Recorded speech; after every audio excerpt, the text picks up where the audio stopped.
Welcome to the Protein Bros podcast. On today's episode, we have Sid Balakrishnan. He is the owner of Beastified Gym, and this is his second time on the podcast.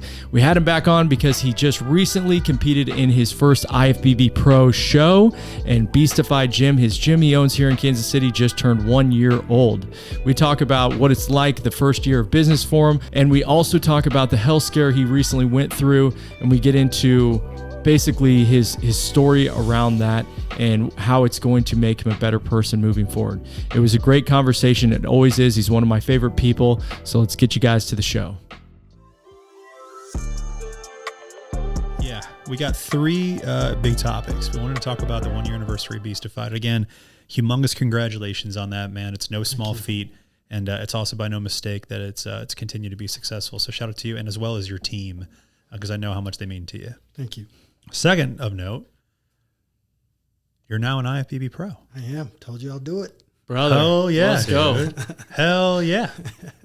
So pumped for you, dude. And for our listeners, already made your pro debut. That's correct. And got first call outs in your first pro show, which is unheard of. Yeah. Completely unheard of. Sweet. So for our listeners, you guys need to know, like, that is so uncommon. I mean, you're psyched if you're your second or third call out. Yeah. You know, so to get first call out, man, hell of a job.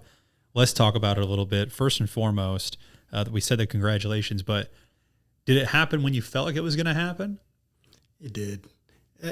So last podcast we had, I was going in to do North Americans. Right. We were, I thought I was ready, and I was opening up the gym at that time. And for our listeners, North Americans is a national show where That's someone correct. could obtain their pro card. Mm-hmm. That's correct. And that was in Pittsburgh, and I thought I was ready, and I was ready to make get my pro card, but went in there and totally got my ass kicked. I think I ended up fourth.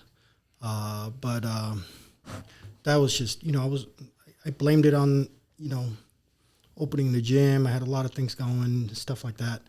And I absolutely did get my ass kicked out on that show. But this time around, I was at peace on prep. It was the most easiest prep I've done. Got a great team. My family's doing great. I thought my health was great. It was a smooth prep. I had a great coach, Coach Cuts, my coach. Shout out Coach Cuts. Yep. He prepped me really well. Again, when I went into Universe, I was a little bit discouraged because I was like, I've looked great before and not got my pro card. So I was like, okay. Dude, I said, did it happen the way you thought it would? The first thing you said was like, dude, I thought I was going to get it and I got crushed. Yeah. What the heck? Okay, sorry. But you still doubt. You still doubt a little bit. Sure. So I was kind of shy to just take my shirt off and stuff at first. Then I got glazed and I looked at the mirror and I was like, God damn, I got this. Fucking Xerxes up here. So I definitely felt confident. So you can see that on stage when I'm posing. I'm just for the first time. Show us, Luke. Show us. No, that's the Atlanta. Go up. I mean, it's crazy you didn't win on Go down. Oh yeah, the second post. Right there. Yeah. Holy shit, dude. Hell yeah, man. So much work. How many years have you been lifting? Let's shout out how many years did you train to get to this moment? I mean, I've been training for 18 plus years, so. Unreal, dude. Congratulations, man. freaking obliques look like you got attacked by a tiger, brother. Look at that. Whoa, dude. Lean as hell. Man. Lean as hell. What's shout out Coach Cuts too, yeah.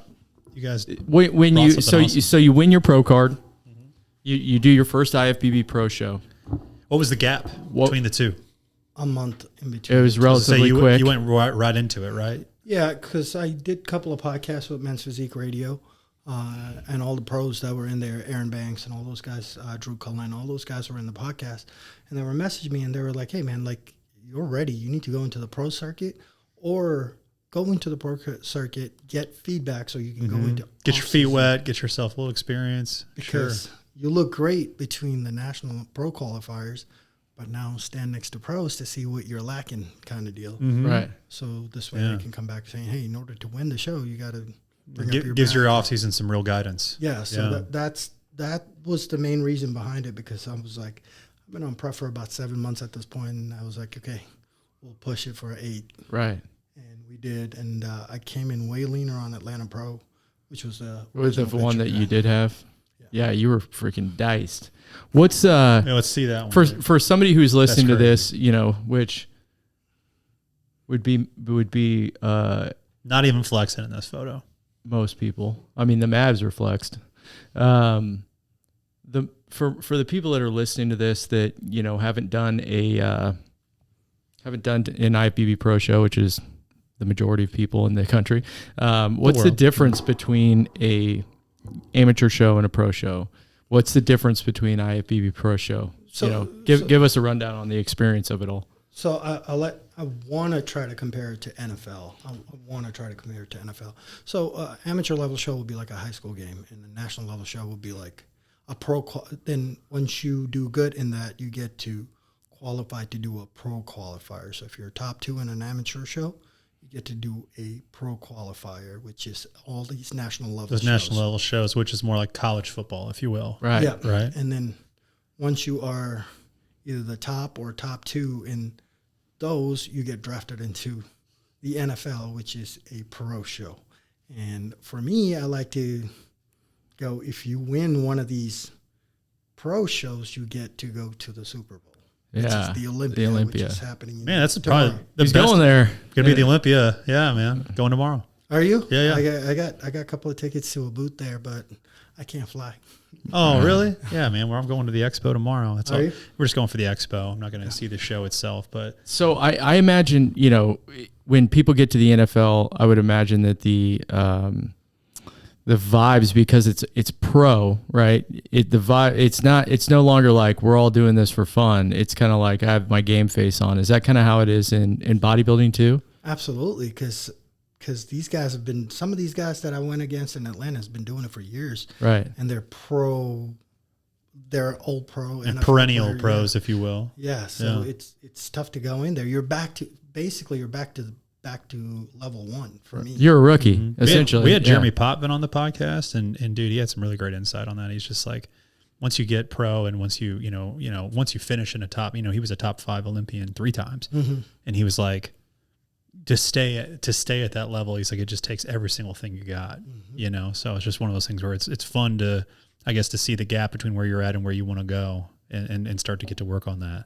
Yeah, I mean, my goal is top 5, so there you go. So, speaking of getting on that path to feeling like you're getting closer, I want to address the third big topic we want to talk about today now, and that is just your health, man. Yeah. That was, a month. So let's just talk through this.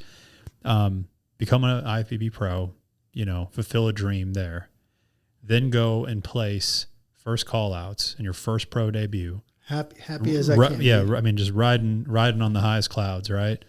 And, tell us what happened next. On the way back, we landed Kansas City, and I was walking, one of those walking carousels that they have. Mm-hmm. So I was walking, and then out of nowhere, my chest started hurting, and I started getting shortness of breath.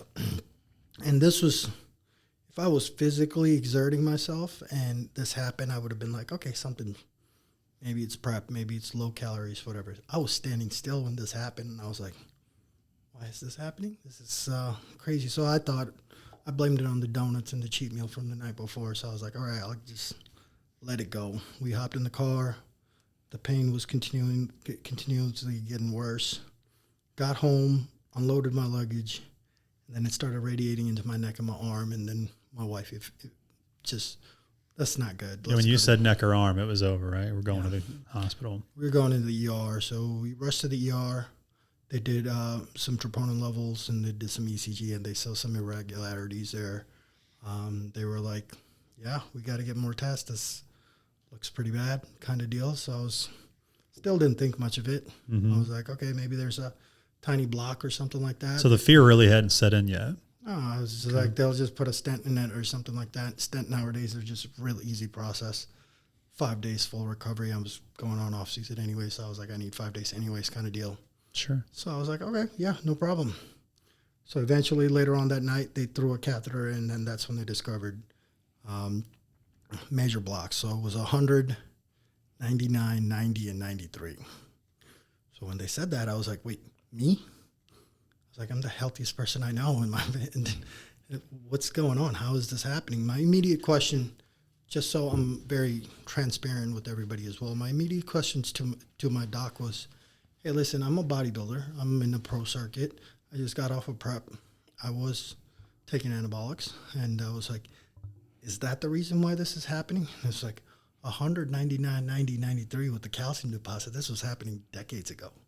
So he was like, do you have anybody in your family? This looks genetic. Do you have anybody in your family that has this issue? And unfortunately for me, it's my mom, my dad, my grandparents, siblings. Almost everybody in my family's got this. So unfortunately for me, I caught it early enough. They said it was very fatal. 199, that's fatal any time. Wild, dude. So they rushed me in the next morning, flew a sports doc down. So this is your 24 hours later after being home. Yeah. I mean, you didn't even make it back to your house before you're thinking, I got to go to the hospital. Yeah, and then that's when it still didn't settle in. I was like, okay, I'll just, initially they were like, okay, you'll be out of the hospital in 7 days. So I'm like, okay, so there's this new bypass surgery where I'm good to go in 7 days. So I'm thinking I'm going to be good to go in 7 days. It's still, and came out of surgery and I was like, 7 days? It's like, no, you're out of the hospital in 7 days. You're not going to be able to do anything for 3 months. And I was devastated. Crushed. Yeah. For anybody who's not listening, can you give a rundown of like what a bypass surgery looks like? What's all involved with it? Yeah. So they basically just cut your sternum open. So they take a saw, they just take you all the way down, saw you all the way down to just basically opens your sternum, and they pry it open with the tool and cut your muscles open, get to your heart. Then they basically manually run your heart and your lung functions, and then they cut the arteries off and they replace it. So it's a major surgery. And then they took the arteries out of my left arm and my leg. I don't even see like a cut or anything. That's crazy. Okay. Small incision, nothing crazy. No, the doctor that did my surgery was excellent. So yeah. Thank God. So for sure. They took that out, and then they replace it, and they obviously put everything back in. They shut the sternum, and then they wire it shut. Right. And then they stitch the skin back together, and then they glued my skin back together, so there's no scarring. Uh-huh. That's crazy. No scarring? Dude, I was that's about to say, incredible. when he lifted it, when he pulled his shirt down. Wow, man. Technology is getting bananas. Yeah. That's so impressive. I would guess that, I'm not saying you should go through it again. I'm just saying that's impressive. The heart recovery aspect of it, correct me if I'm wrong, would probably be just as bad, or what would be worse than that is the whole cracking of your sternum open basically, and the, pulling back your muscle tissue. So it's like that recovery to me sounds like it would be more invasive and harder to recover from than anything. Yeah, you quickly find out how much you use your core and your sternum to do things, because I literally could not do anything because, you tend to, it starts hurting, and then you're like, oh, I got to step back. I can't do this. I can't pick this up. It was bad for a while, but now, every day I'm. What we were kind of talking about this before the podcast, but what lesson do you think God was trying to teach you in that moment? Every time there's a setback in my life, I've always thought that it was God's way of communicating. This is too easy for you. Let me get you through some adversity, because in the past, when there's adversity, I've always come out better. So maybe this is His way of saying, "Hey, man, like you're a pro. In order to be really good pro, let me give you a little bit of setback." But it's not a setback technically, because for the first time, I have 100% functioning heart with no blocks. So maybe this was His vision to go, hey, let's get this block out of the way before you continue your pro circuit. So that's the way I see it, and it's the way I have to see it. Otherwise, I'll be extremely depressed. Right. Going back into that, I mean, dude, I love your perspective on that, by the way, Sid.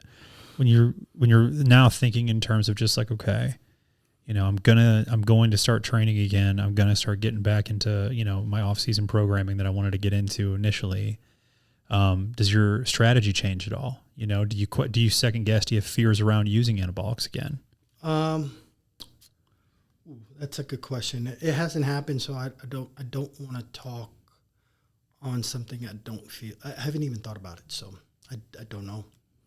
Does your genetic predisposition to it, what do the doctors say about your long-term possibility of having other issues in the future? Right now, nothing. Really? He feels like I'll make 100% recovery and everything will be good to go. I just came from the doctor's office. Everything looked normal, and I'll be able to make 100% recovery and continue. And that's what I want to hear. I don't want to hear anything else. Yeah, I agree. Sure. I'm just saying with the aspects of like what causes the deposits to happen in the first place, it being genetic. I don't know if, I don't have the depth of knowledge when it comes to, medical science and all this works, but it's like, you guys cut out, the blocked arteries and replace them. But like the other aspects of your body and how it works, genetically, are those things reprogrammed now? You know what I mean? For the lack of a better word, or are we, looking at 20, 30 years from now, we better keep an eye on things again? Yeah, that's probably what's just going to be 20, 30 years from now. We still got to keep an eye on things. It's not a miracle cure. It's not. Certainly. I'm not Terminator. Mm-hmm. They didn't, not yet. Not yet. Yeah. Dude, AI keeps going, man. It'll just give you a bionic heart in the future. It's coming, man. If you ask me what superhero would I like to be out, it's Terminator 2, Arnold. Right. Arnold Terminator. Just make me bionic. I think we got your Halloween costume figured out, Sid. But I did get some further testing as far as how does my heart muscle look? How is it contracting? What's happening? Is there other issues that's happening in my heart besides just the arteries? And everything came back negative, and everything looked perfectly healthy. So I'm actually extremely optimistic. Man, when I first saw that post, we talked a little bit about this, but I instantly, it hit me in a kind of crazy way, because when somebody has a daughter, they have a family, how hard they're working, on their business. I see myself, our lives are somewhat similar in that way. We're fathers, we're business owners. And to see that, and to know that you're 36 years old. That's how old you are, right? Yeah. 36 years old. It hits you in a way where it's like, man, that can be me. It made me want to go home and hug my kids tighter. Kiss my wife and make sure that they know that I love them. And it just is crazy. And you never know what's going to happen. It could be a car wreck. It could be having to have a triple or a quadruple bypass. It just gives you kind of perspective on things. And has it helped you with that as well? Can you speak to that? I think it's deepened the way I spend my time with my family. Obviously, I get a lot more time to spend with my family now, but I think it's more so I like to sit in it now in the moment, instead of just like, oh, wow, this is great. And, it just, okay, it'll happen again kind of deal. I just like to sit. When my daughter goes to school, I just like to just watch her get in the car or whatever, and just actually reminisce kind of deal, because of the fact that, wow, I almost did not have this. Right. So it gives you a new perspective on things. Absolutely. Yeah. Absolutely. I think anything life-changing is going to do that for you. Right. And something like that is definitely, something scary like this it was definitely an eye-opening. And before we continue, I just want to shout out how important it's to have a great wife. To me, I have the greatest wife in the world. She takes care of me. She took care of me. I mean, she did everything from putting on socks to wiping my butt one time. You got to have in sickness and health, dude. Yeah, man. Yeah. Biggest decision you make in your life is who you spend, who you decide to marry. And it's like, they got to be down. And and the person that is there for you at your side when your darkest moments, man. Glad you made the right decision. Glad that you have that support. Yeah, hopefully she hears this, and just want to let her know that. Thank you. Without you, I'm not here. So very cool, bro. Man. That's awesome, man. And that was actually a great segue to my next question for you. Was before we started this podcast, I know that you had some really great support within your business, within the gym, and people that helped you out.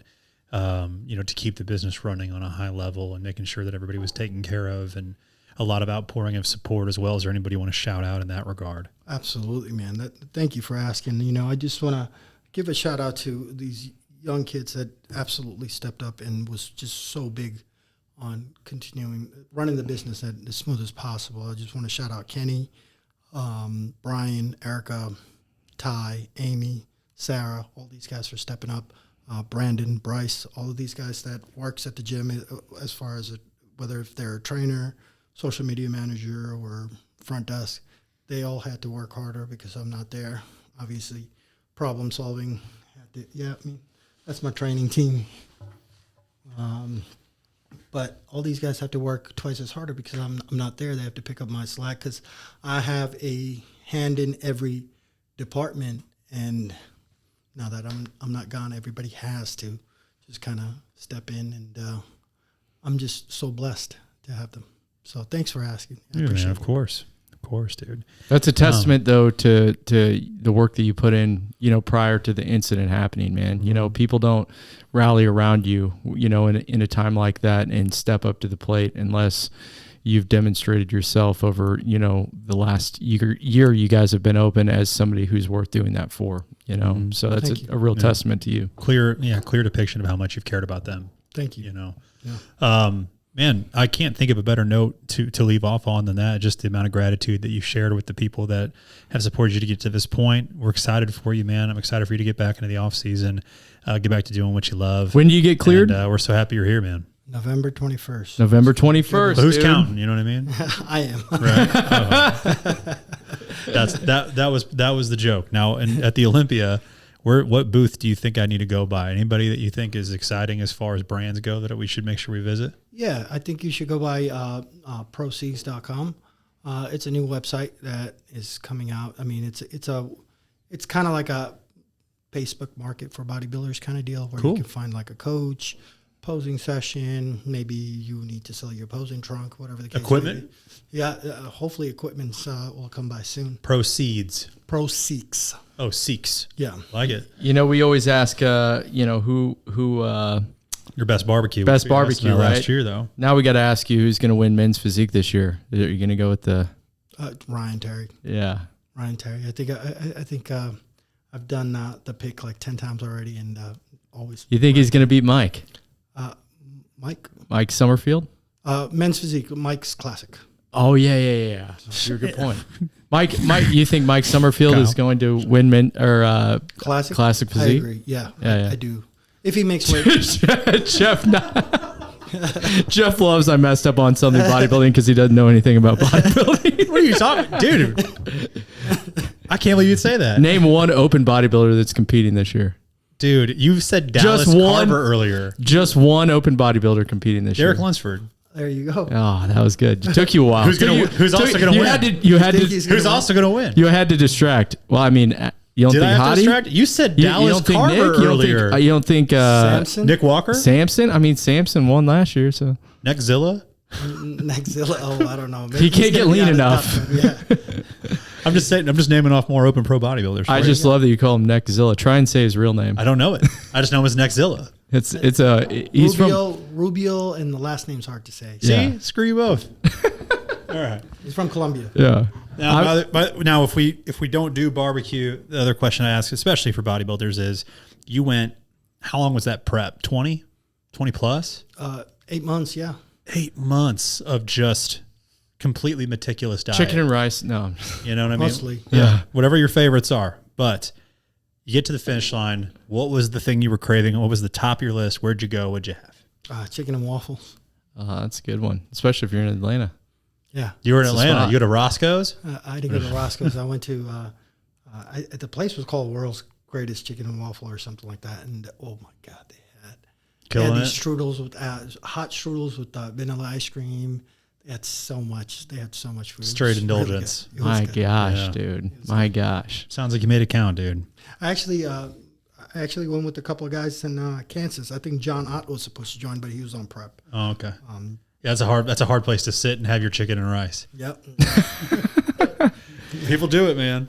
No, dude, absolutely. Thank you so much. I'm so happy that you're okay and that it you're going to harness this and kind of use it as a springboard for motivation, in the future. We're thinking about you. We're always wanting to support you in any way you can. Any way we can. So if you have anything that we can do to help out, you can always reach out to us, man. Yeah, dude. Thank you for being such an ambassador, like a great ambassador and just example, I think, for people who want to pursue fitness for all the right reasons. You know what I mean? Just really pouring into others, and it's really showing. So thanks for what you're doing, man. Keep it up, and always let us know how we can help. I appreciate you guys. Just a quick reminder to all the listeners, October 18th, we do have a posing seminar at Beastified Gym. So if you guys are interested, please come on in. We have a couple of pros doing the seminar. Anything worth noting as far as socials go, just a reminder for them where they can find more information about that posing seminar? Would that be on your guys' Instagram? Yeah, so it'll be on proseek.com or Beastified Gym, the Instagram Beastified Gym. You're going to see a lot of that, or log into my personal Instagram, Beastified IFBB Pro, and you can see a lot of information about that. We got the flyers out there. Love it, man. Dope, man. Thanks so much, Sid. Right. Thank you, buddy. Appreciate you, buddy.